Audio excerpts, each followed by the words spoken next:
আপোনালোক সকলোকে আমাৰ চেনেলৰ নতুন এটা ৰেচিপি ভিডিঅ'লৈ স্বাগতম জনাইছোঁ। আৰু এইফালে দেখিছেনে মই মাছ 3 পিচ লৈ লৈছোঁ, চন্দা মাছ হয়। আৰু এতিয়া মই ধুনীয়াকৈ নিমখ হালধি সানি লৈছোঁ। আৰু এইফালে কেৰাহী এখন পাতি দিছোঁ গেছত, তাতে দি দিছোঁ মিঠাতেল। আৰু এতিয়া ফ্ৰাই কৰি ল'ম মাছকেইটি।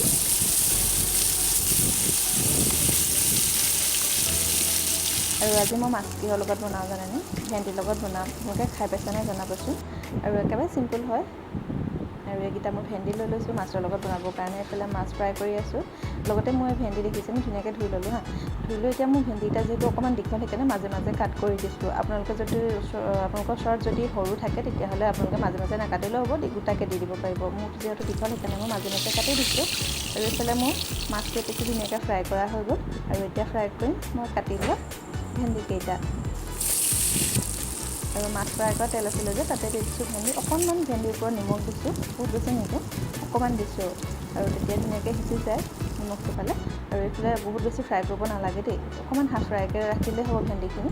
বহুত বেছি ফ্ৰাই কৰি দিলে পাছত অকণমান জোলটো মানে অকণ কি কয় এইটো বিজলোৱা নিচিনা হ'ব, সেইকাৰণে হাফ ফ্ৰাই কৰিলেই হ'ব।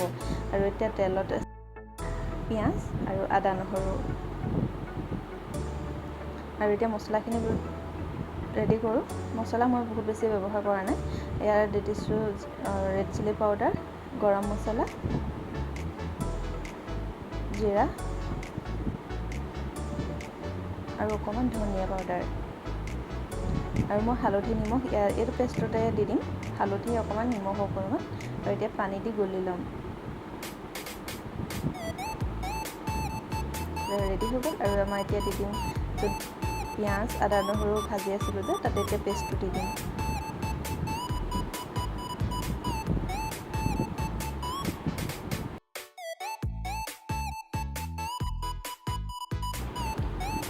অলপমান ভজাৰ পিছতে দেখিছেনে ধুনীয়াকৈ তেল বিৰিঙি আছে। এতিয়া আমি দিব পাৰিম আৰু ভেন্দি কেইডোখৰ। এতিয়া হৈ গ'ল দেখিছেনে। এতিয়া দি দিম ভেন্দি, ভাজি লোৱা ভেন্দি কেইডোখৰ।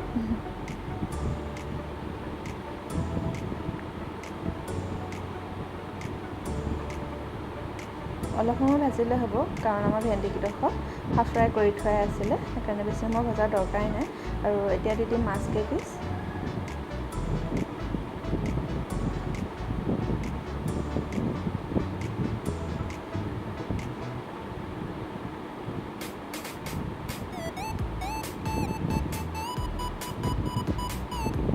আৰু এনেকৈ মাছ কেইপিচো আৰু ভেন্দি লগতে অকণমান সময় ভাজি ল'লোঁ, 2-3 মিনিটমান। আৰু এতিয়া দি দিম পানী। আৰু আপোনালোকে যিমান ধৰক আপোনালোকে জোল খাব বিচাৰে সিমান দিব পাৰে।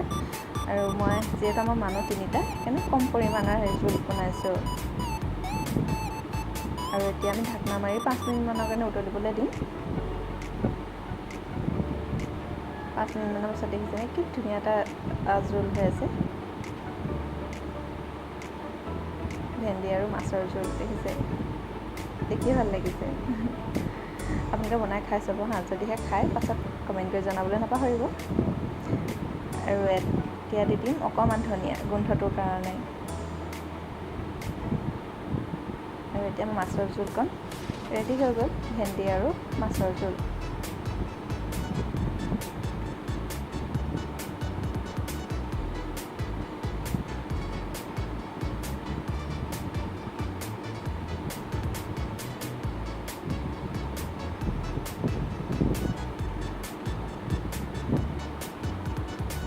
যদিহে ভিডিঅ'টো চাই ভাল পায় প্লিজ মোৰ পেজটো ফ'ল' কৰি দিব। আৰু কমেণ্ট কৰি জনাবলৈ নাপাহৰিব কেনেকুৱা লাগিলে আপোনালোকৰ ৰেচিপিটো চাই। আৰু আপোনালোকে বনাই খাই চাব। আজিলৈ আহিছোঁ, আকৌ লগ পাম, বাই।